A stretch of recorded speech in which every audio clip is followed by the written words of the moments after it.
Пуста хора, самилък 71, видео днес съм Майнкрафт. Комбинирах два мода. Единия мод се нарича Magic Ones мода. Това е мод за магически жезли. Ето, всичките жезли. А другия е Elemental Boss мода. Както виждате, съм ги заключил всички в клетки.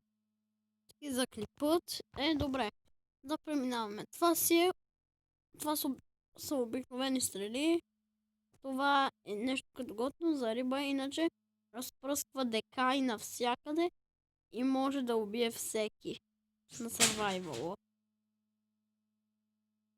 Това пак си Ender Pearl, иначе Майнкрафтът почва да става бъгъв заради отварата, която разпръснах.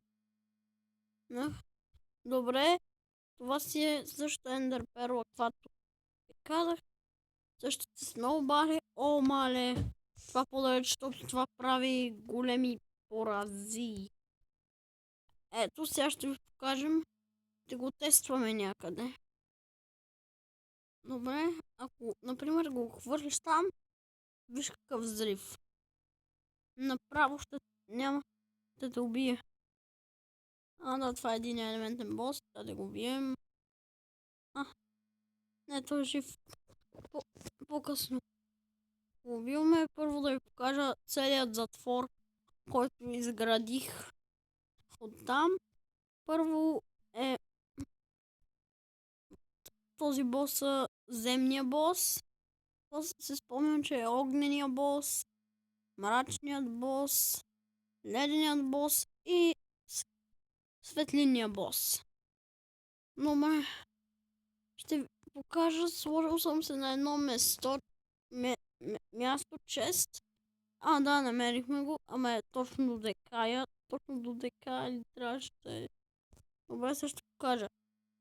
Тиквата и айрана са за това. За мрачния бос. Другото яйце, което е направо тъм. Това яйце, което си сложих сега, е за земния бос. Това не помня за кого беше. Не, това е за огнения бос. Това е за ледения бос. И това е за светлиния бос. Добре.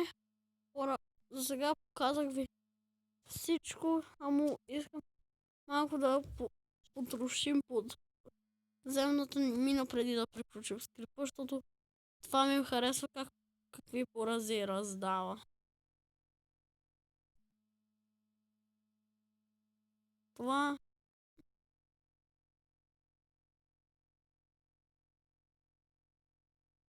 както виждате, това е уникално и направо, когато имате враг на survival, вие ще му сбиете направо в крепостта или друго, не знам аз какво. Просто ще му разбиете това да си е построил. Добре, хора, сега ще приключвам този клип. Надявам се да ви харесва. Ако ви така харесате, оставете един коментар и се абонирайте за моя канал. Благодаря за това. Ще се видим на следващия клип. Бай!